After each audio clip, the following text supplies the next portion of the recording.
Go. All right, so it is October the 11th, 2018. We're sitting here with Charlie Weiss in his apartment in Jerusalem to talk about his life.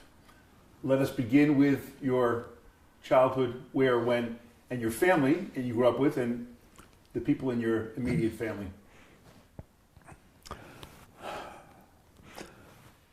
I grew up in Westchester, Pennsylvania. My parents ran a dress shop in the center of town. We were the... stop a second. Let me get my thoughts in order. What do I want to tell you?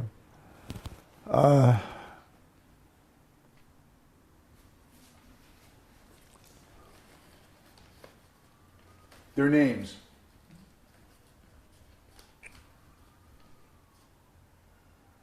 How long an interview is this? As long as we want to go. It could be an hour, it could be 2 hours, it could be two parts. I've done one person we did for 8 hours over 4 times. Oh, God. But he had a very exceptional life. He was before the Shoah, in the Shoah, after the Shoah, and a whole story. Yeah, go ahead. Well, my story has little to do with the Shoah. Yes.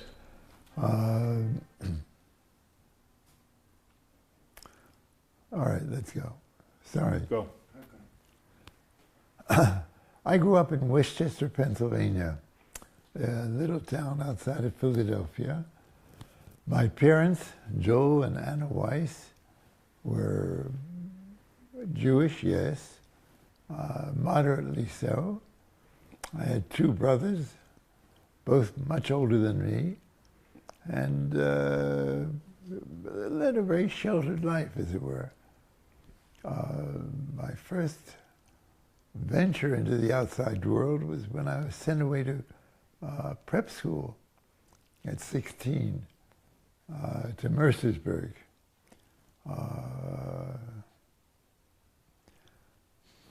Stop a second. Where's Mercersburg?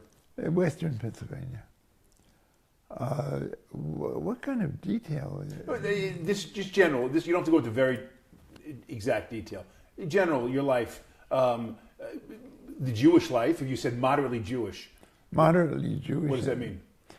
In the sense that they, my grandfather was a Lubavitcher chassid, deeply devoted to the Lubavitcher Rebbe, and was his host when the Rebbe came to the States in 1928 in Philadelphia. We did not keep kosher, or we kept kosher when my grandfather came for a visit, grandfather and grandmother, and they were very dear to me. They represented something. An anecdote, I enlisted in Aliyah Bet in 1947, in March of 47, and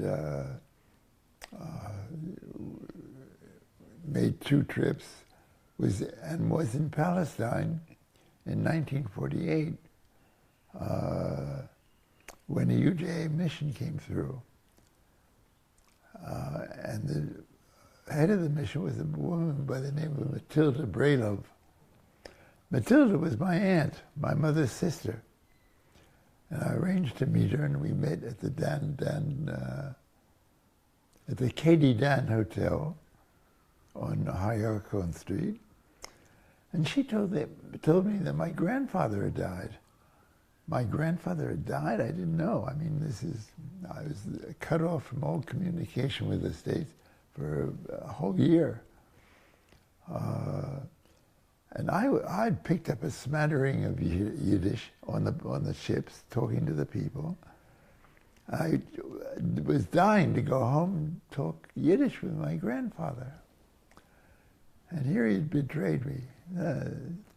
And he died the day before the partition resolution was adopted. So it was all mixed up. Anyway, that was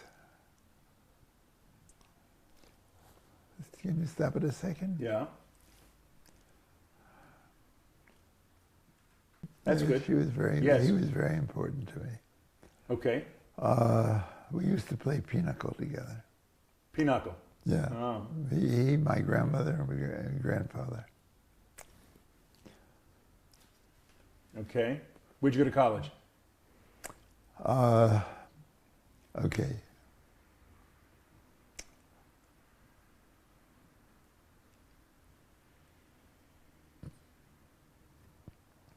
I graduated Mercersburg in 1945. The war was still on in Japan. And enrolled in summer school at Harvard. Class of 49-1. And I was not ready for college. I was totally unprepared in the sense that I had no discipline, none whatsoever. Mercersburg was a very strict school. You didn't have to be disciplined, self-disciplined. All you had to do was follow the rules, and you follow the rules, or else.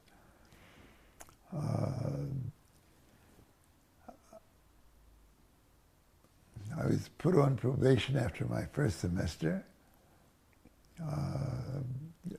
I just didn't go to class. I did a little better the second semester. In the winter of 47, I was doing badly again, about to start my junior year, and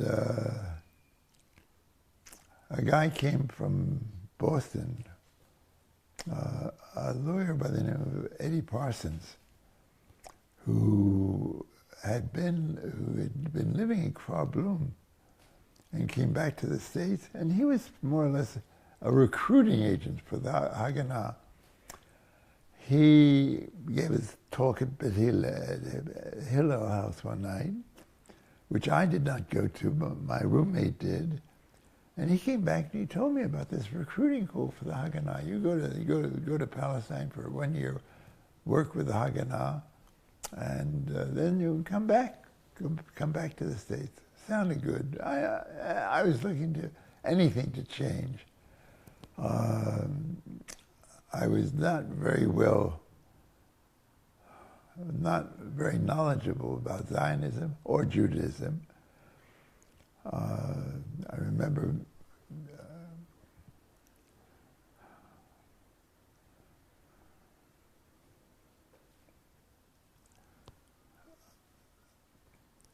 my parents objected strenuously to the idea of my going.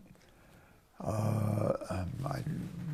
the end, my father drove me to Wilmington, where I caught a train to Baltimore, found my way to the harbor, found the ship, the Hatikva, the trade winds, tied up at moored at a wharf somewhere. This was when? March of 47. Mm-hmm. And you have to remember, March of 47, I was not yet 19. Mm-hmm.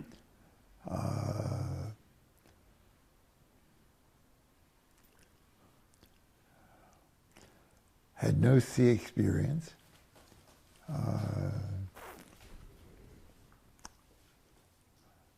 I had one virtue, one attribute which made me invaluable aboard the ship. I don't get seasick. And while at first I was assigned to the galley, it meant I was serving meals to the crew, and then throwing the tablecloth over the side, just tied to a rope, and that's how we washed the tablecloth, so it'd be wet and wouldn't slide. It was a very rough crossing. And of course, my not being seasick played out. And in the end, I became a fireman water tender, because the guy down below was puking his guts out. How many were you on the ship? 24. That's all? Yeah, crew. We worked 4 on 4 off. We had a non-Jewish captain, and the cook was also not Jewish, and a boy from Philadelphia,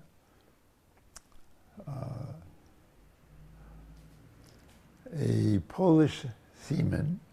He was 20 years old, I mean, but he was the most foul-mouthed person I ever met. Turned out to be a sweetheart. Duke, and a Polish name I could not ever pronounce. And 20-some volunteers, Jewish volunteers. Some of them had sea experience. Most did not. All around your age? I was the youngest aboard at 18. But they were 19, 20, you know. Where'd they come from?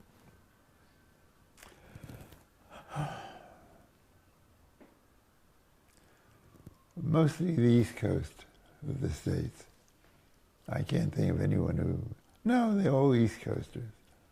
What was the conversation aboard ship? Some of them were true Zionists. They were chalutzim in the making, members of Tnuot Noah.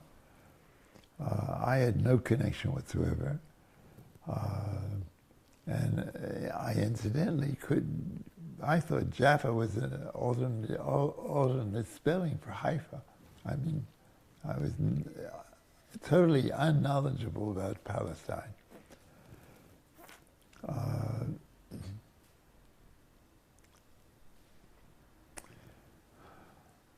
It was a rough crossing, and the trade winds was not really built for the North Atlantic in winter. But we made it to Lisbon. How long? 12 days past crossing, I think. And we were in Lisbon for about 3 weeks, outfitting the ship. The Portuguese workers came aboard every day and worked down in the hold, setting up shelving. And that was to be for the passengers, a place where they could be stacked four high in the trip. An interesting anecdote.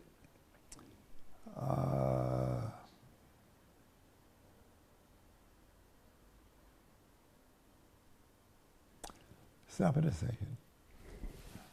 You said stop a second, yeah. Do you know Portugal at all? No. There is, north of Lisbon, there's a large casino. At that time, it was casinos were rare. And what the hell's the name of it? It'll come to you, go ahead. No, it won't.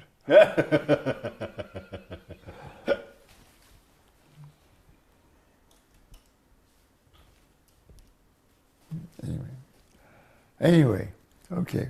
Okay. On weekends, the crew would go north to this casino, and we'd play at the tables next to all the Germans who were on their way to South America. No. These were the Nazis. And you had this juxtaposition of Aliyah people standing shoulder to shoulder with all these ex-Nazis, officers who were going to South America, to Brazil for the most part. Eichmann could have been among them, for all I knew. It was, 2 years after the end of the war.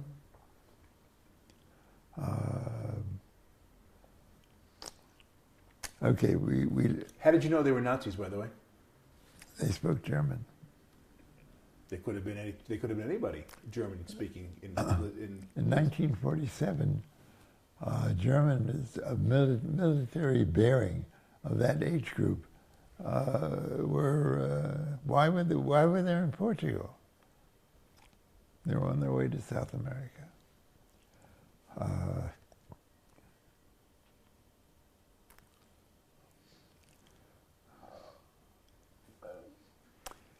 We left Lisbon, and I think we were picked up as we went through Gibraltar. The British noticed us because we went through at night with the lights out and so on. And went to Marseille, where we unloaded all the stuff in the ship that we no longer would need, like hawsers and spare anchors and all the equipment which was not necessary. Took on food, canned goods, and there was a ship's chandler in Marseille who was Jewish, and it was our mail address for the year. All the mail was sent to him, and he would forward it to the Hatikva people, the trade winds people. We set out from Marseille and went into the, what is the sea between, it's the Aegean or the Adriatic, I don't know which. The Adriatic's on the east coast of Italy, the Aegean Sea, up into the corner of where Italy and Monaco meet.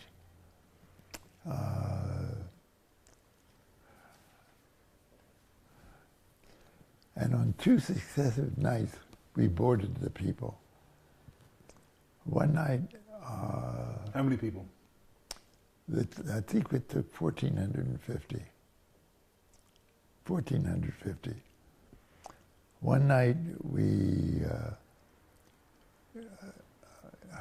were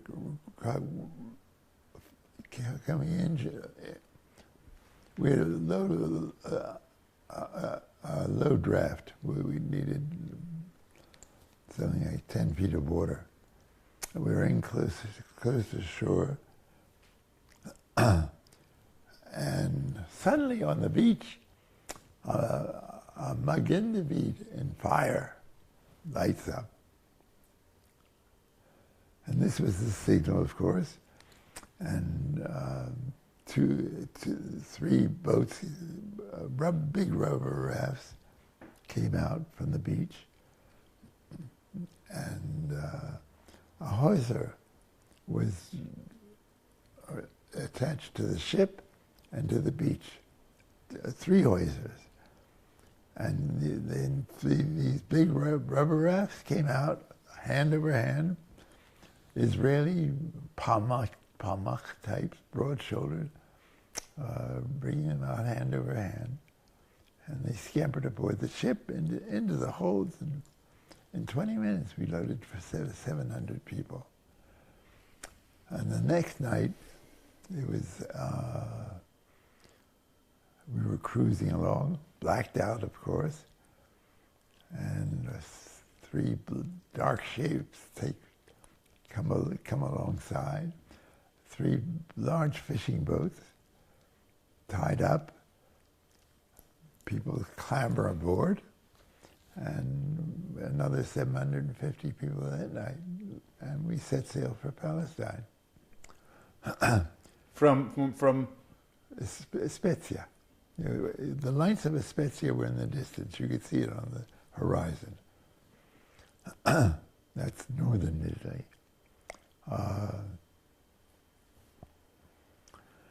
We were, 12 days at sea, hugging the coast all the time, trying to avoid detection. Finally, off the coast of Greece, we were spotted by a Lancaster bomber with just taking pictures. And they had us. And the next day, destroyers appeared. And finally, the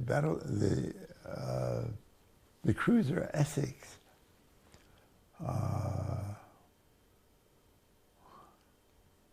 which was a fabled World War II naval ship, which was involved in the capture of and sinking of the Nazi. Lusitania? Lusitania? No, Lusitania was First World War. Sorry.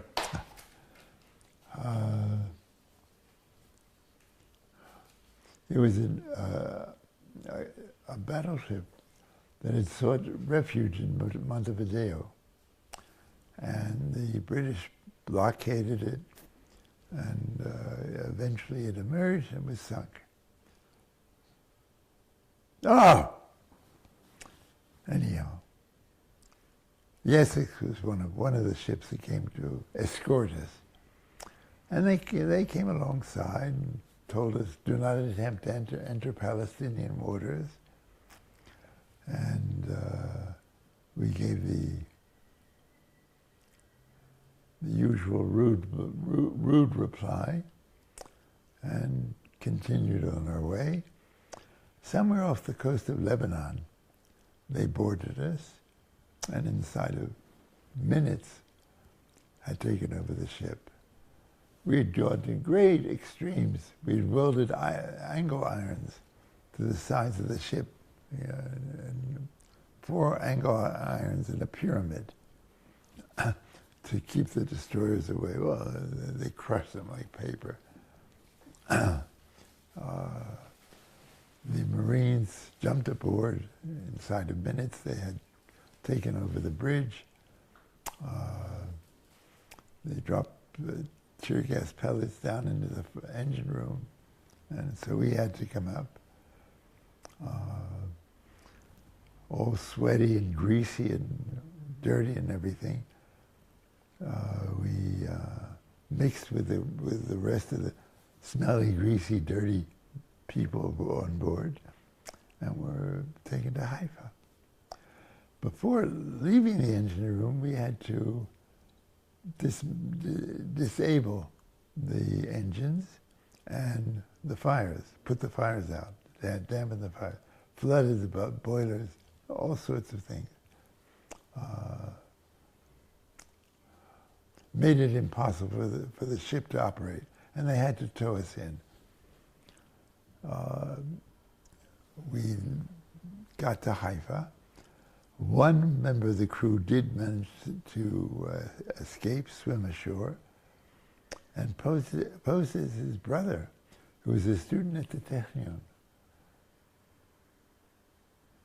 His name I can't remember.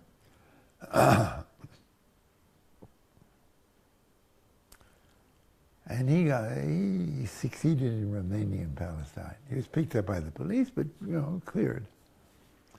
The rest of us were put on these Empire troop ships that took us to Cyprus. Overnight journey.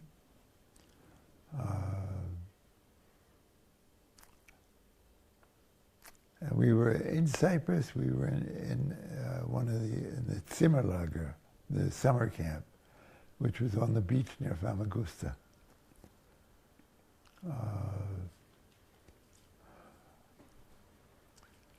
Summer in Cyprus is like Israel, very, very hot.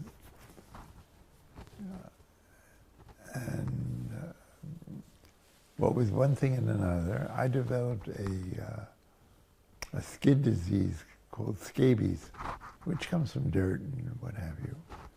And I could not bathe. But there was no bathing water, but people could go to the sea.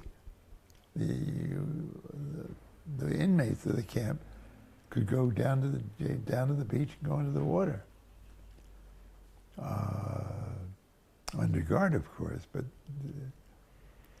I couldn't because the salt water was just too painful. And after about 3 weeks, I was put on a preferred list to go to Palestine.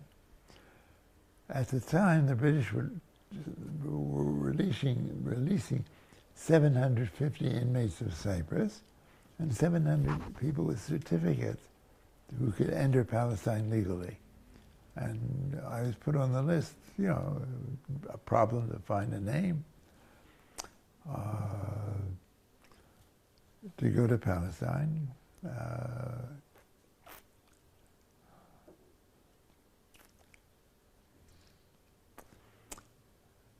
You got off in Haifa. And we were supposed to be taken to Etlit, which was also a detention camp, for a few weeks, a month or so, until you're released to the general population. I was told that what you do is ask to get off the bus to go to pee or something, get off the bus, wander around, find a Jew in the port. That would be someone with short pants and long woolen stockings, and ask him to help you get out. And it worked. Got off the bus, told this soldier I was going to pee, and wandered off. I had no luggage.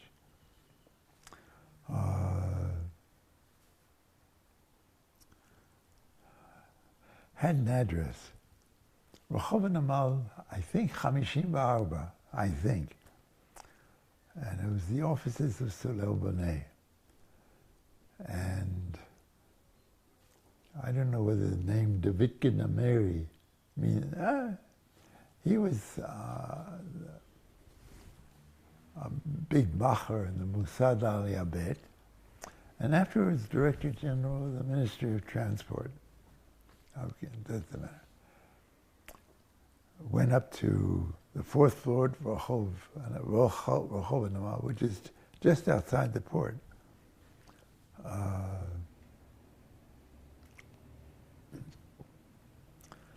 And they took me downstairs, and we went out to Kingsway, now Derech Ha'atzmaut.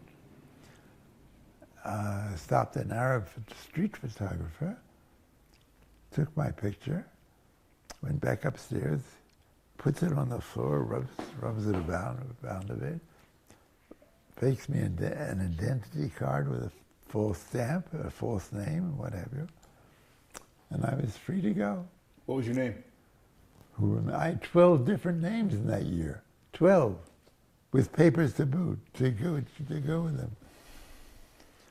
I had a Dutch passport for Wolf van Denenbaum, whom I never met. I don't know, yeah. Vag and I had a very blasé attitude towards identification papers. They just needed bodies. Yeah, they needed bodies. And I was sent by taxi to the Carmelia Court. Hotel Carmelia, are you familiar with it in Haifa? It's the corner of Herzliya Street and Derech Ha'um. Goes up the hill.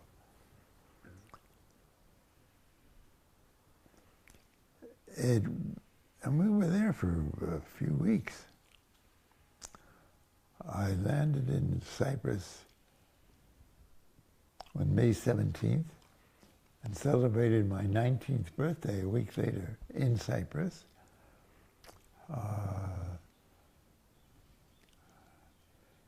In June was when I was evacuated sent to Palestine for treatment.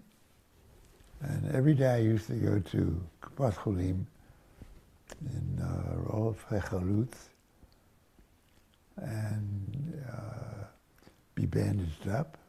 They put zinc ointment on my sores, except on Saturday and Sunday, Friday and Saturday, the Kupat Cholim didn't work.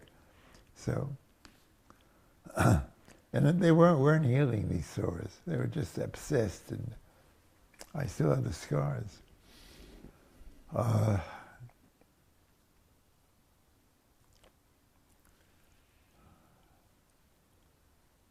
And it was on July 19th, I think, that the Exodus came. And we saw it coming into Haifa port under its own steam. And we thought it was still under the control of the Jews. No. And that night, of course, all the guys who had hidden in the belly of the ship,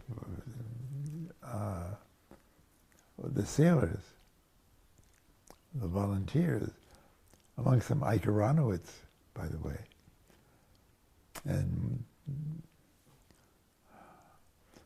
two people I later got to know aboard the Pan Crescent and the Pan York, Avi Lifshitz and Teddy Rosenfeld, who later became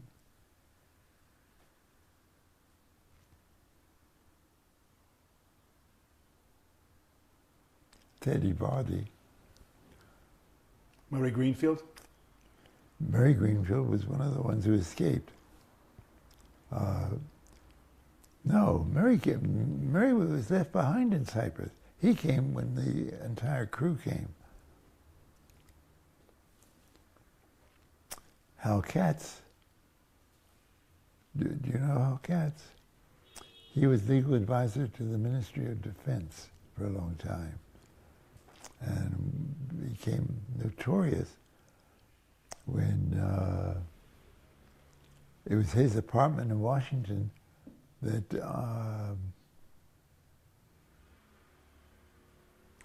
our spy came to hand over his papers. Pollard? Pollard. And Hal was not allowed back in the States for a while. He also was from Harvard. And Hugh McDonald was another goy aboard the ship from Harvard. They were both in the law school. Can I back up? When that ship was first towing you, after they came aboard, Yeah, towing you towards Haifa, yeah, that's your first time you're seeing Palestine. yeah. Your feelings, your thoughts?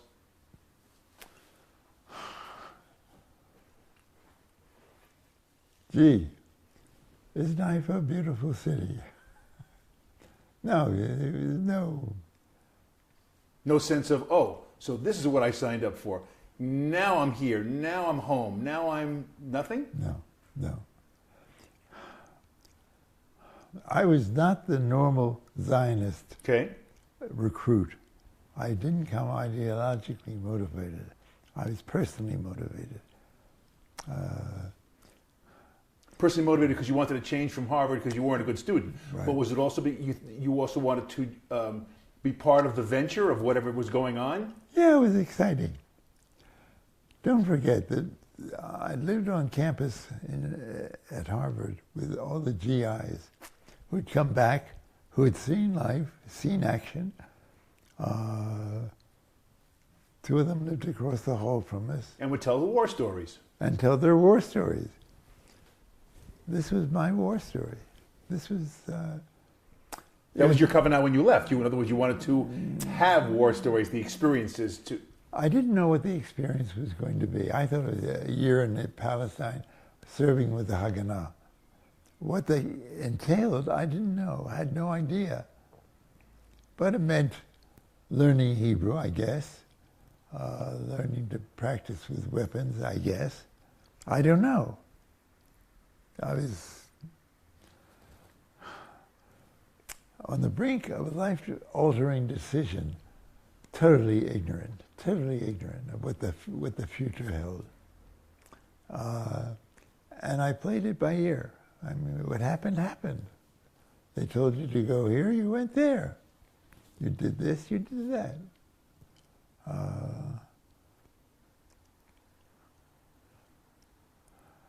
So now you're in Palestine with false name, and you're being told to do what? Well, first of all, to have the sores heal. And after 3 or 4 weeks, someone came up with the idea, send him to a doctor. So they sent me to a doctor who gave me penicillin, and in 3 days it was all cleared up. I mean, you know, this is Kupas Chalim, Haganah. We all, this is the working class.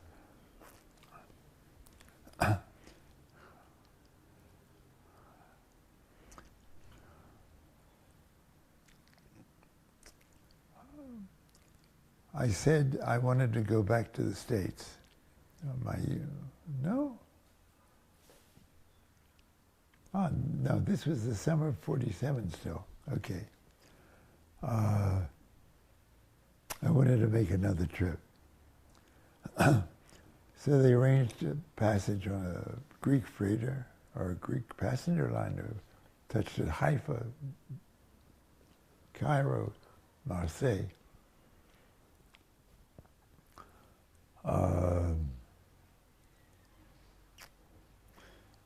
And we ended up at a villa on the beach in Bandol on the Riviera, which had been confiscated from a collaborator. I mean, this was after the war. It was delightful, you know, living in and waiting for a ship. The Pan York was in Marseille Harbor, about to sail, and I joined the crew as a fireman water tender. And we went to Safi in Morocco, picked up phosphate rock, went to Brest in France, and the idea was to distract the British. Here, this was just a freighter dealing in phosphate rock. And for me, Brest was an unusual experience because the city had been leveled, totally leveled, when a munitions convoy blew up in the harbor during the war. And you saw the foundation, total devastation. But the port was operating. And word came that the Pan Crescent, the sister ship of the Pan York, had been sabotaged in Venice and was now in dry dock. So 3 of us were dispatched to go to Venice and be security aboard the ship. And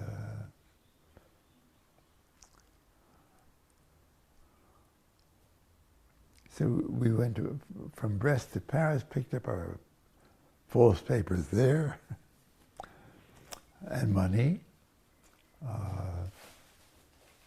I was to go to Cannes to a dentist's office, a Jewish sympathizer with the Haganah, and he would fill me in on the details, and here it became cloak and dagger. I was to go to, he said to go to Monaco, Monte Carlo, to Cafe Lion d'Or in the port, and ask for Jacques. I asked for Jacques.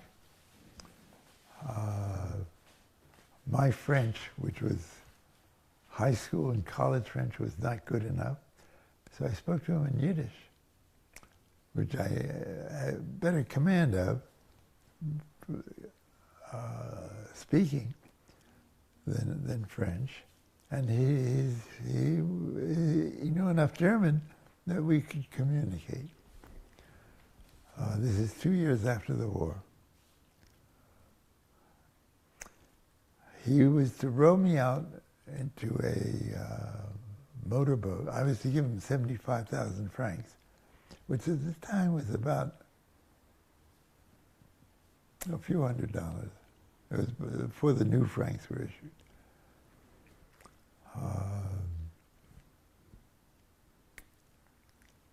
It was to take me to a motorboat out in the Gulf of Monaco.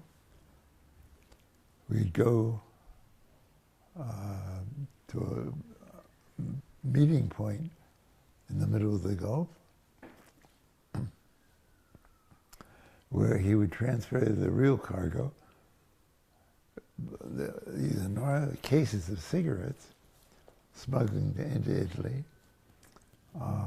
American cigarettes taken from bought from GIs or what have you. And I would be put on a rowboat and we'd row ashore. Rowed ashore. This was near Milan, on the outskirts of Milan. Couldn't have been on the outskirts of Milan. Oh, no. I don't know where it was. It's somewhere in northern Ventimiglia, I think, in northern Italy. And the guy, the smuggler, took me to his home, and his wife was waiting up for him, the most enormous woman I'd ever seen. And she offered me coffee, what have you. And about 3 o'clock in the morning, sent me on my way to the train station to catch the train to Milan. I got there, I get to Milan, it's a Sunday. The office I was supposed to call was closed. My contacts were gone. I had nowhere to go. I knew that the Via Unionis was where the refugees, the DPs were housed while they waited for Aliyah ships to Palestine. And I found my way. I got there somehow, and it was near the Duomo, the Cathedral of Milano, a beautiful cathedral.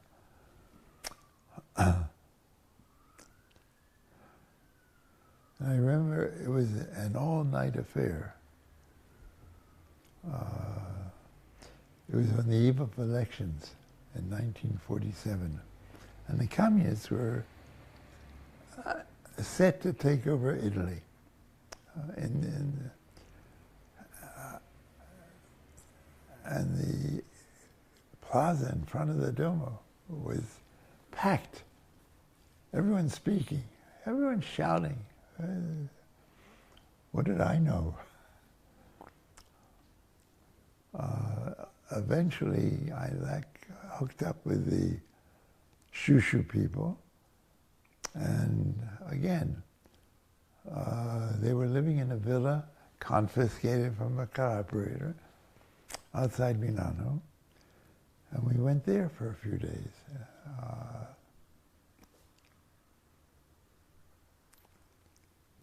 I remember they took me into town to buy clothes.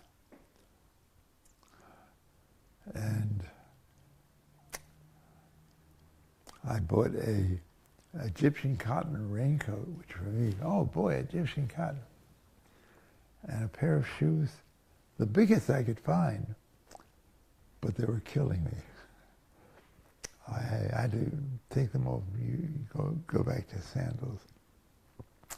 That night we went to La Scala. I mean, after all, you're in Milano, you go to La Scala, don't you? Sure. I don't remember what the opera was, but I had to take my shoes off in the middle, and I couldn't put them back on. So here I am in downtown Milano, barefoot, carrying a pair of shoes. Anyway, after 3 or 4 days, we got the call that we were to go to Venice. I remember we went by bus to Venice and got into a gondola, and Teddy Bardi pulls out his banjo and starts strumming his banjo, and we sing, and it was a typical Venice experience. They took us to the dry dock where the Pancrescent was, boarded the ship, And a day later, we set sail. They had blocked the hole in the bow with concrete and secured it somehow so the ship was safe. And we were off. How many were on the ship? Well, we had a Spanish crew on the Pan Crescent and an Italian crew on the Pan York. Oh, or the other way around. Spanish crew on the Pan Crescent, and an Italian crew on the Pan York. A crew of 25. And you're on your way to pick up where? In Constanța, Romania. Well, we were bound for Constanța to outfit the ships. These were two big ships. These are, compared to other Alliabet ships, these are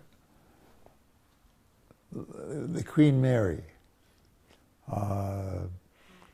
They built shelves in the holds, installed air conditioning in the holds. There was big blowers blowing fresh air into the holds, built latrines.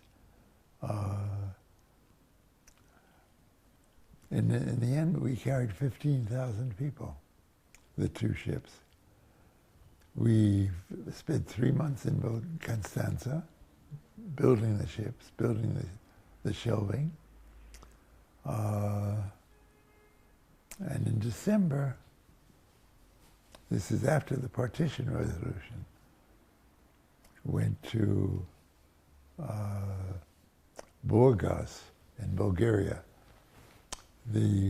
Romania was still under Russian, was not yet under Soviet control. The king was still on his throne, but the Russians were in charge.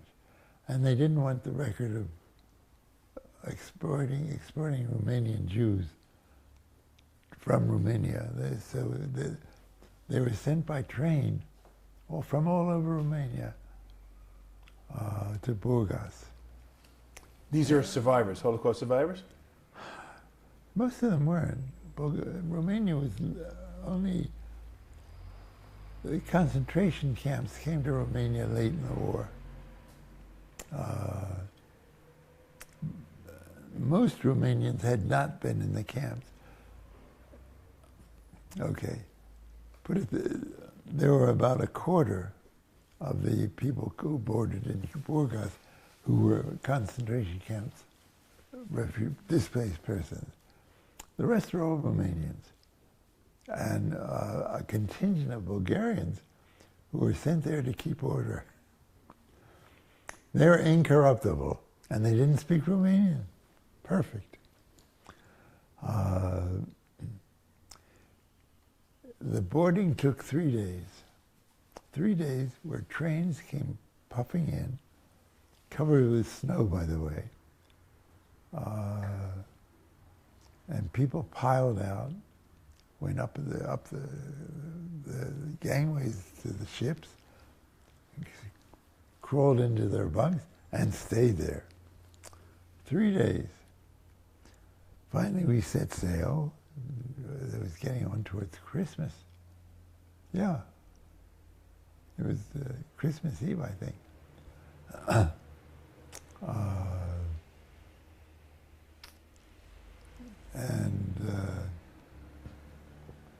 Were met at the end of the Dardanelles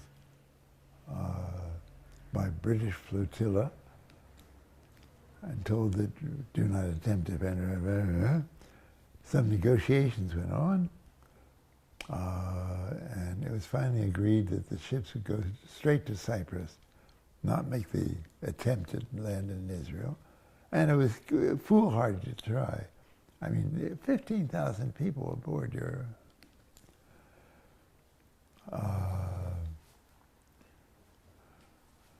So we went to Cyprus, and I was familiar with the drill. I had only toilet paper in my knapsack, all you needed.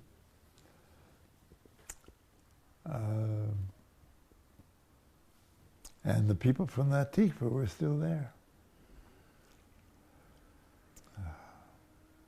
That was 7 months later. again, the crews were sent out first. They smuggled in amongst the refugees, the DPs, and we landed in Palestine. And, in Palestine. In Haifa. In Haifa.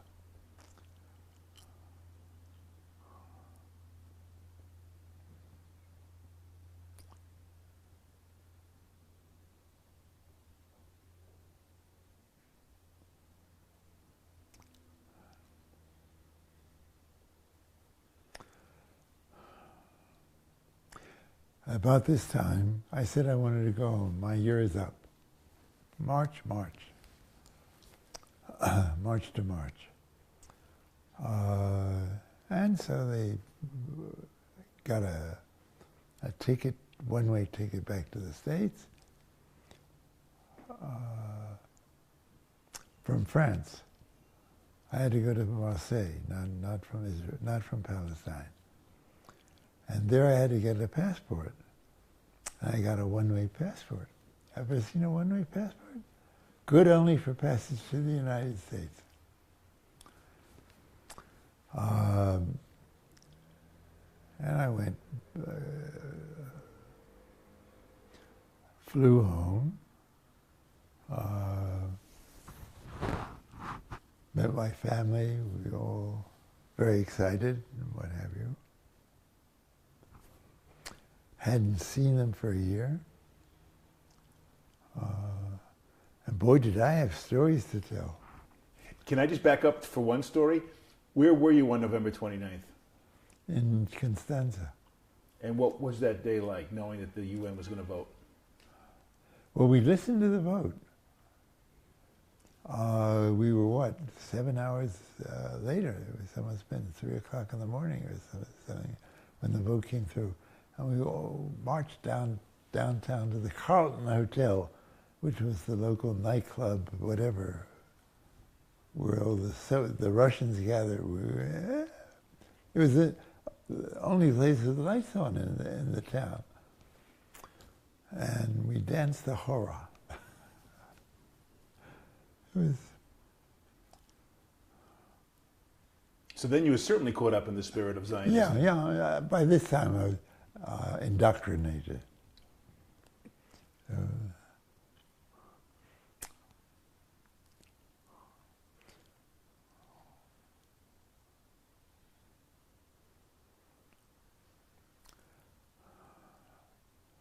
Okay. Got back to the States. Does the name Margaret Shipley mean anything to you?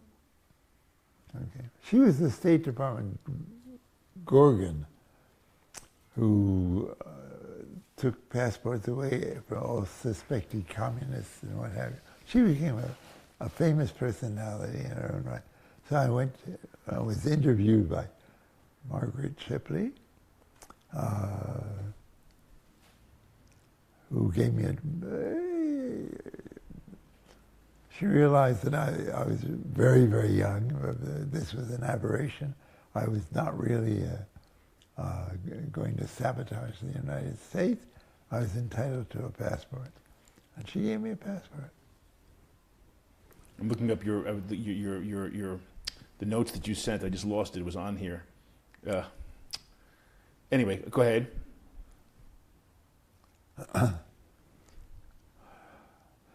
I went back to Westchester. At the time, I was most interested in girlfriends more than anything else. Because you were 19 years old. Now I was 19, approaching 20.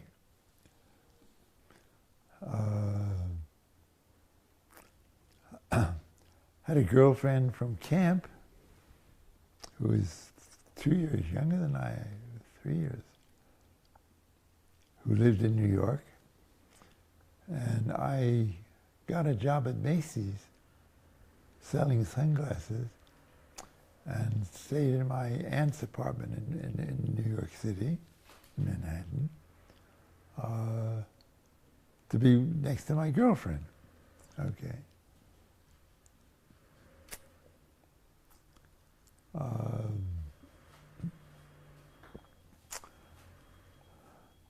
one day a guy comes through the sunglasses department.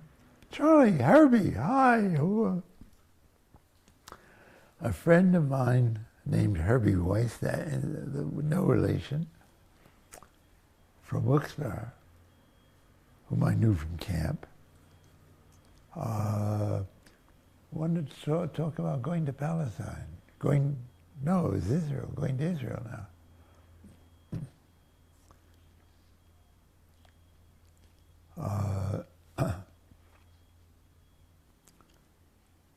Let me go back a bit. That summer, a delegation of Israeli soldiers came to the States to raise money for something. And amongst them was Nira Harari. Nira Harari was aboard the Pan Crescent as a kind of nurse, do-gooder, whatever. She was from Hadera, and she smuggled our dog ashore in Cyprus under her coat. She was pregnant or whatever. What dog? Lena. Where'd you get a dog? In Cyprus. Okay. In Cyprus? Or in Romania, I'm not sure. And took it on the boat with you? Yeah. Okay. A nondescript mutt, not large. Very friendly. And she was in this delegation. A reunion with her was just magical.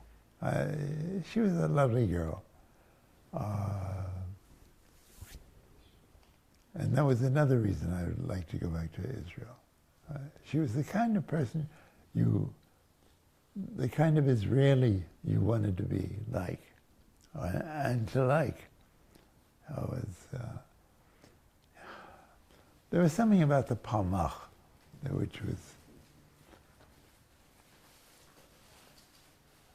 self-sacrificing, devoted to an ideal, all the things that seem to be lacking today in Israel. And Mira was a very special character, and of course when I did get to Israel, I learned that she had died in childbirth. Okay. Herbie and I went to the offices of in Park Row 15, which is Lower Manhattan. Lower Manhattan, the center of the financial district, across the street from City Hall, to the offices of the Honduran whatever, which was the front for the Haganah. And the Vidkaman Nameri was still there. Ali Abed, passé, but he was doing other things. They had bought a frigate, a Canadian-built frigate, built in 1945, brand new. And they wanted to send it to Palestine, to Israel. And they had a Greek crew signed up, but they weren't sure of it, And when I showed up and said, I'd like to go back to Israel, you're just the person we're looking for. You were not in bed, you're trustworthy. You will ride along as a supercargo.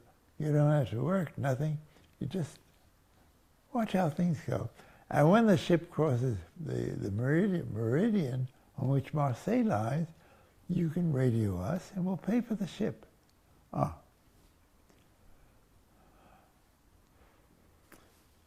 We set out, and of course, the fireman water tender that they had on board was brand new, a nice Greek boy. And he got seasick. He got seasick. Oh, did he get seasick? And so I was pressed into service. I mean, I knew the drill. And so we got to Marseille,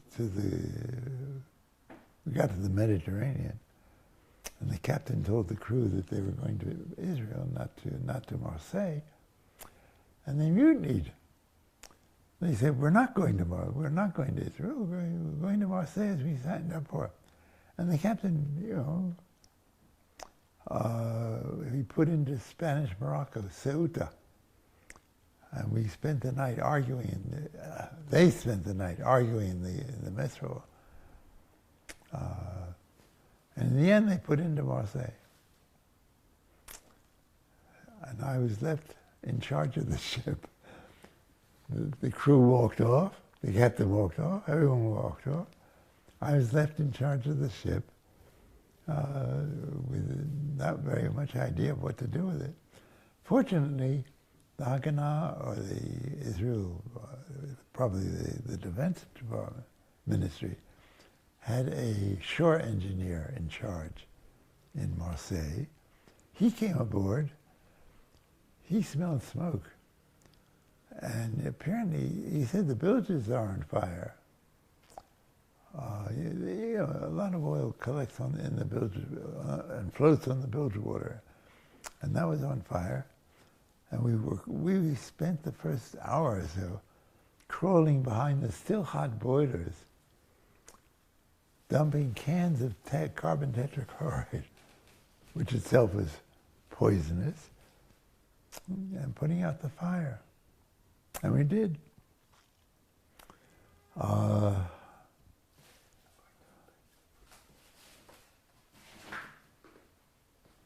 He's just going to the bathroom. Permitted. Go ahead. We're on. We're on. Yeah.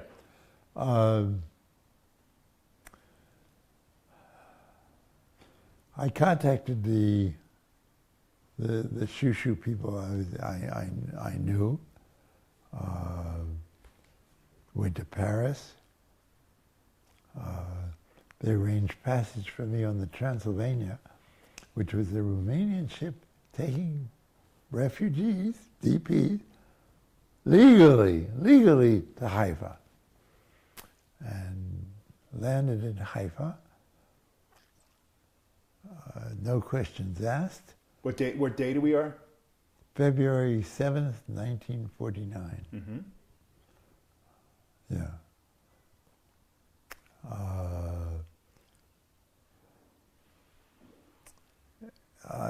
I was inducted into the Israeli army on the spot. What do you want to do? I want to be a truck driver. Why'd you say that? I wanted to be a truck driver. But why did you want to be a truck driver? It seemed like the...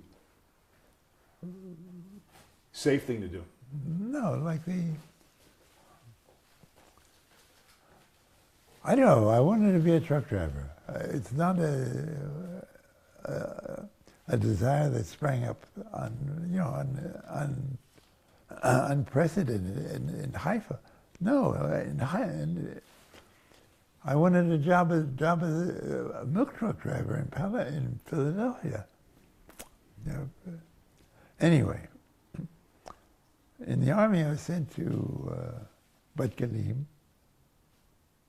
No, we went to Telodrinsky, which was a camp where Machal recruits were sent. And basic training was, the sergeant who was our trainer spoke Yiddish, and a Belgian translated that into French, and I was supposed to understand the French. That's basic training. A Bix was a rifle. We learned Amod Dom in Hebrew. How were you as a shot? I don't know. At that time, you didn't get many shots. Because every bullet was... Every bullet counted. The first Saturday we were given a furlough to go to Tel Aviv. Tel Aviv is quite close to Tel Aviv. And as Machel volunteers, we each received £5 for a month.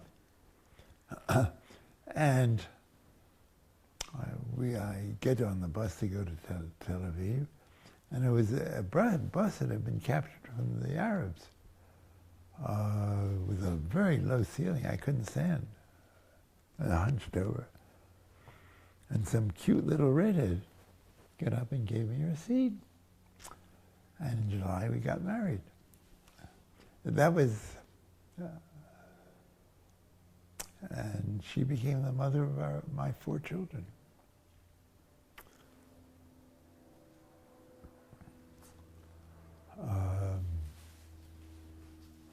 I forgot to ask you, where were you on Hey ER a year before? Independence Day, the year before, where were you? In New York. New York or Westchester, I don't know. And do you remember that day? Not particularly. Not particularly. But you knew that the British were about to leave Palestine and something was going to happen. Yeah, I followed the news. But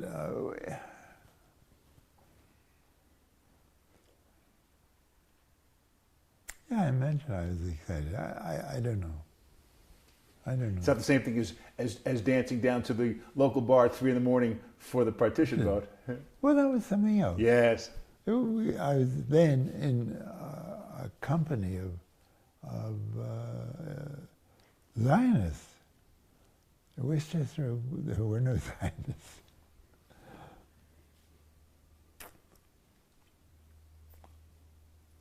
The only Zionist in the family was this aunt of mine, Matilda Bredow.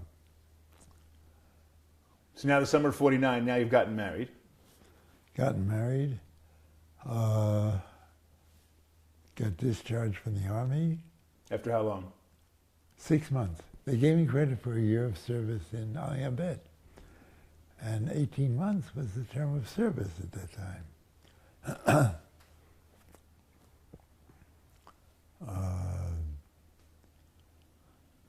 And we came to live in Haifa, in Bat Galim, in Shikun HaChayalim Meshucharim, which was from the Tzava Briti.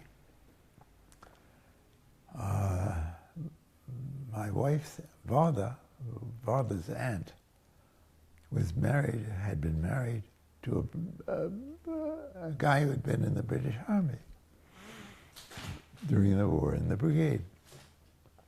And she had an apartment there.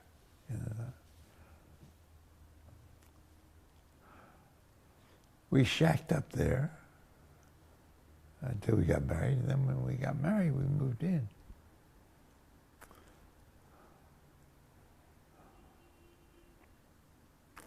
And my parents bought the apartment for us for $4,500 at the time. 45 or 25. It was a ridiculous sum.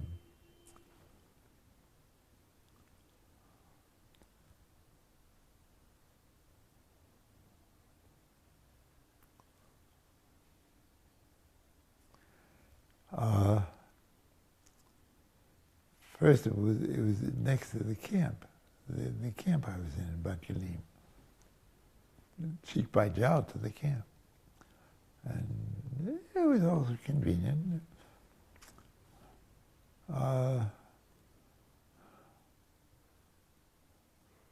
We got married, Varda became pregnant, and our son was born in March. I mean, I've got a 68-year-old son.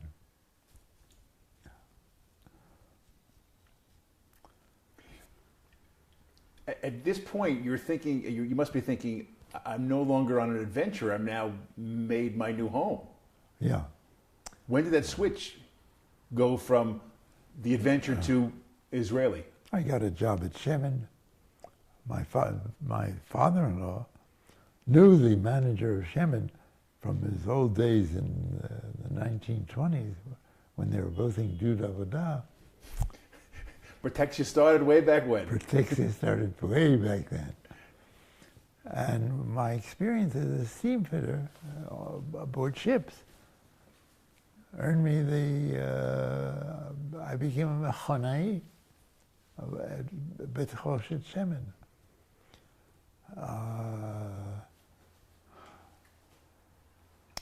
Newlyweds, we rarely made it to work in the morning. Father went to a teacher seminar in Hadar Carmel, and I worked at Bet Choshet Shemen for about a year. And then my parents again pitched in and bought me a truck, and I became a member of the trucking cooperative, Hanamal Chadash, which still exists. And the port they're referring to, Hanamal Chadash, was built in 1933 by the British in the port of Haifa.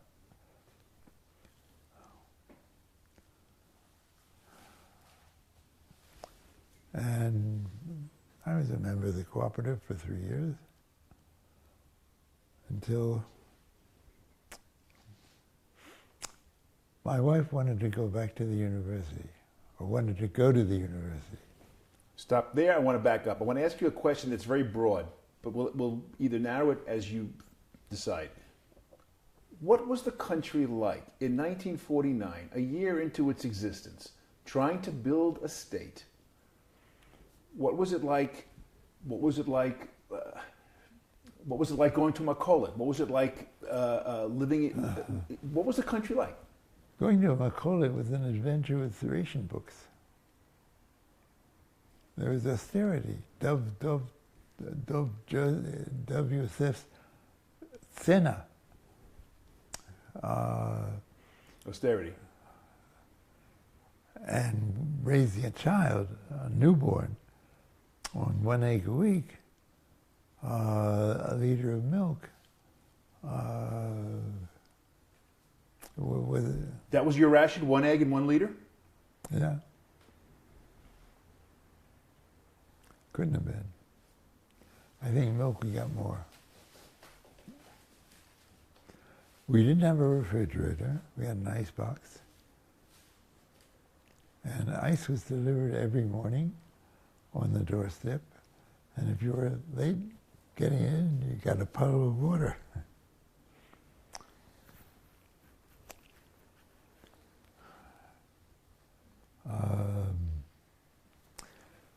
Was there a black market for eggs and milk?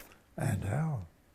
And all those awful immigrants who came from Europe who knew how to survive, they were the ones who ran the black market. And there was a serious prejudice. On the one hand, sympathy for and prejudice against the Europeans who came. On the part of the Israelis? On part natives? Us Israelis, what do we need them for? We had to offer them a haven. They were entitled to that, what they'd gone through. But they knew how to survive, and they knew how to survive because they knew the ropes in the black market. And that was a widespread feeling. You just said what we Israelis felt. What did we need them for? Now you've become an Israeli. Yeah, oh yeah. I was in Miluim, I was, You felt it? You felt comfortable? I'm an Israeli, I've learned Hebrew, I put in my time, both as Ali Abet in the army. Yeah, oh yeah. I had an Israeli wife. And you had an Israeli wife. But an Israeli child. Bat kibbutz. Bat kibbutz. Come on. My father-in-law was in Dud Avodah. What better antecedents can you ask for?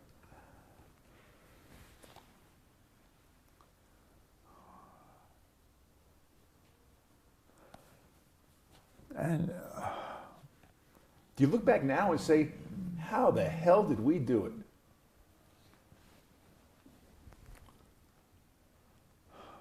I look back now and regret why we didn't do better. Why? Look, the 1948 war was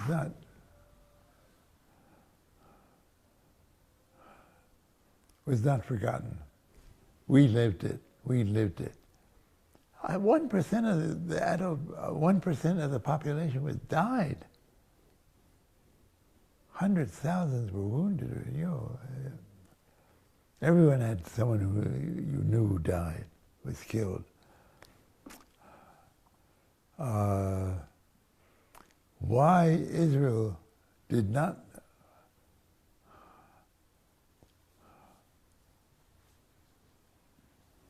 pursue peace more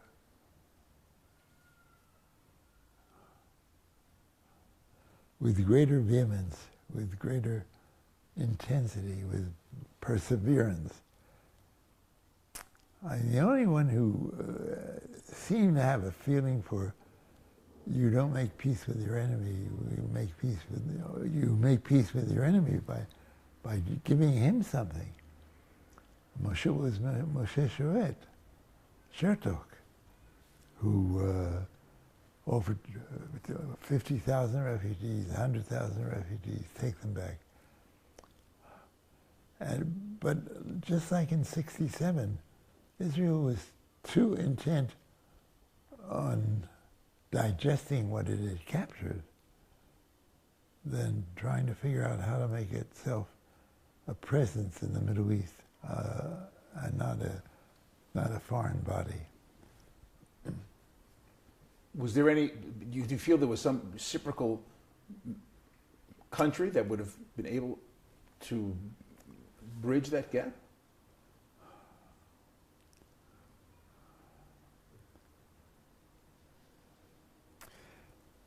So much was determined by waves of by politics. You became a politician because you were adamantly opposed. In some parties, but you also had far left-wing parties that were totally different from the Communist Party. If you look to Mapai, etc., I mean, in other words, it wasn't all becoming opposed to become a politician. Yesterday we went to a ceremony at Givat Haviva. Know what Givat Haviva is? Yeah, it sounds familiar. I forget. Remind me. Okay. It's the personification of a palm kibbutz. Yes. We listened to the head of the Givat Haviva. It was the opening of an international school, a high school for kids from all over the world,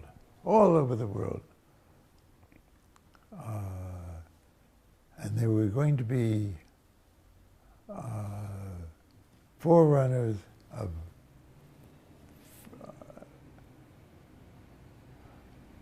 a fraternal peace that will envelop the entire world, the globe. Well, this is where Mapam was in 1955. And I don't know, it's...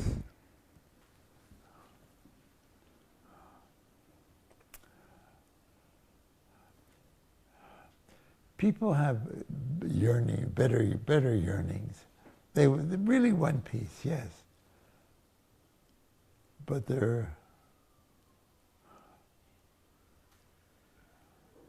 lose the sense of what peace could bring when something like happens, what happened 2 days ago, this shooting. I don't know. And we're so used to that pose. Gotta get back at them. That the idea that somehow, some way, we should be able to accomplish a peaceful settlement gets lost.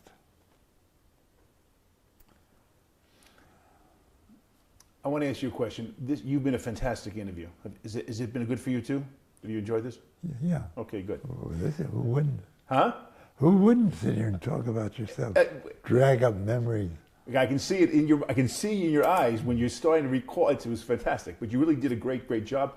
And knowing that you also worked at the Jerusalem Post for so many years, could we do a part 2? Not today. Meaning we'll call a halt today to part 1, and then do a part 2 another day, because I see now I don't want to rush things, and at some point I'll soon have to go to work. But there's so much good stuff that you have here. Night editor, you have to go to work at 12 o'clock. Honest to God, don't ask. I don't have to, but it makes my night easier if I come in earlier. When do you put the paper to bed? 11 o'clock. We close the paper 11 o'clock. We send the last page 11 o'clock. So I really don't have to come in come in anytime until the meeting is at 4, but I have to prepare, and we have less and less people working there, and I have more and more to do myself that I used to have people do for me that I have to do myself now. Like getting pictures. I used to have a night clerk. There is no more night clerk. Lemashal. So I have to do a whole bunch of stuff myself. In any case. Who sells you pictures? Well, we have Reuters and is the main, but then we also have from Flash 90, Tatzpit. I've got to go through to find what's good. It's a process, and I don't have a clerk anymore to do it for me. Do you still buy pictures from Werner Braun? No. We have some in the archives. I mean, I've seen him in the. Does the name Eddie Hirschbein mean anything to you? Eddie Hirschbein?